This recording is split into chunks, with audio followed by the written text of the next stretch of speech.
The debate में आपका स्वागत है। आज हम भारतीय राजनीति के एक बहुत ही दिलचस्प मोड़ पर चर्चा कर रहे हैं।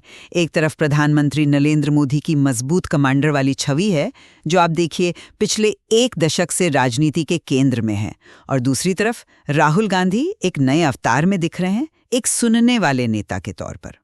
तो आज हमारी चर्चा का केंद्रीय सवाल यही है कि आज के भारत में नेतृत्व का कौन सा मॉडल ज्यादा प्रभावी है। मतलब क्या एक नेता को मंच से राष्ट्र को दिशा देनी चाहिए, या जमीन पर लोगों के साथ चलकर उनकी समस्याओं को समझना चाहिए।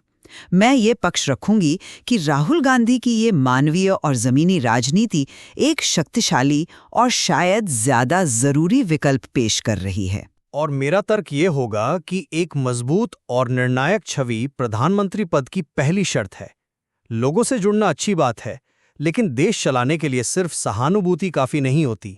स्पष्टता, दूरदर्शिता और कड़े फैसले लेने की क्षमता कहीं ज्यादा मायने रखती है। यात्रा सिर्फ एक पदयात्रा नहीं थी, ये एक राजनीतिक भाषा थी जो कह रही थी, मैं तुम्हारे साथ चल सकता हूँ, तुम्हारी सुन सकता हूँ। जब वो किसी ट्रक ड्राइवर के साथ बैठकर उसकी कमाई और डीजल की बढ़ती कीमतों पर बात करते हैं, या किसी मैकेनिक के गैराज में जाकर उसके हाथ का काम सीखते हैं, तो वो बेरोजगारी के आंकड़े को एक मानवीय चेहरा देते हैं। ये मोदी जी के विश्वगुरु भारत के भव्य नैरेटिव के सामने एक बहुत ही निजी और सीधी चुनौती है।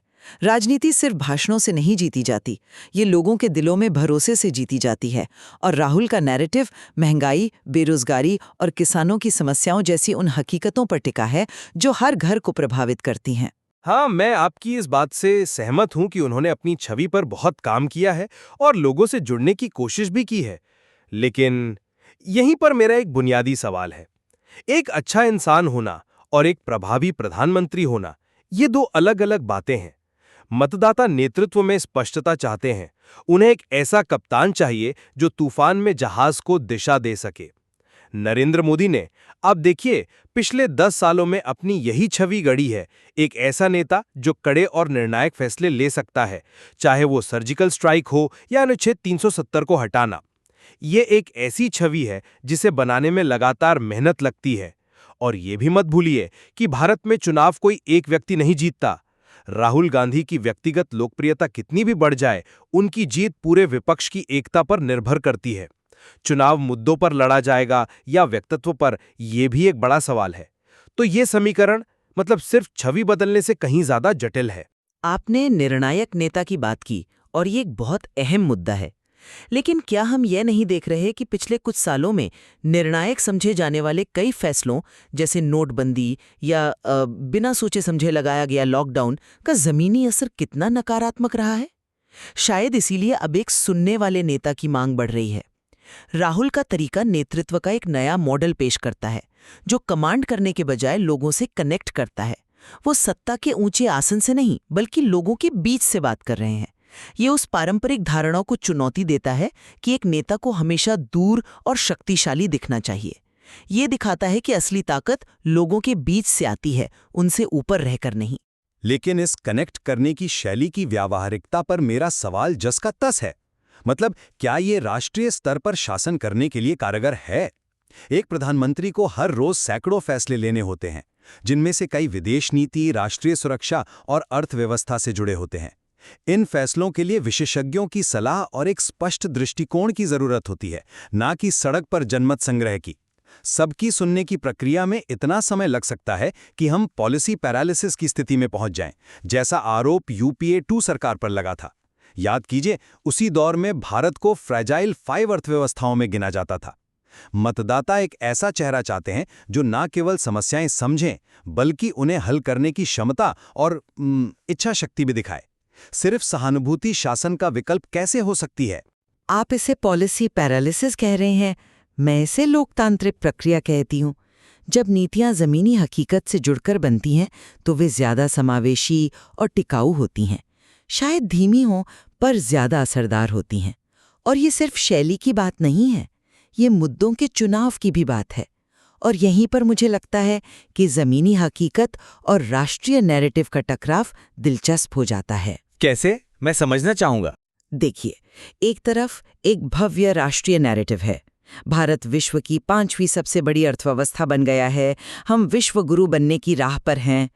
ये सुनने में अच्छा लगता है, लेकिन दूसरी तरफ एक आम आदमी की हकीकत है, जिसके लिए आटे दाल की कीमत, बच्चे की स्कूल की फीस और नौकरी की सुरक्षा ज्यादा मायने रखती है। जिस लेख पर हम आज चर्चा कर रहे हैं, उसमें भी ये बात साफ है कि भारत सिर्फ एक नैरेटिव पर नहीं चलता।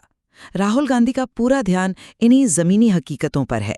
जब वो अग्निवीर योजना के खिलाफ युवाओं से बात करते हैं या महिला पहलवानों के समर्थन में खड़े होते हैं, तो वो मोदी के बड़े राष्ट्रीय नैरेटिव की, आप कह सकती हैं, हवा निकाल देते हैं।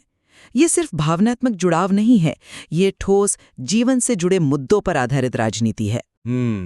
मानता हूं कि ये मुद्दे बहुत महत्वपूर्ण हैं। कोई भी इनसे इनकार नहीं कर सकता।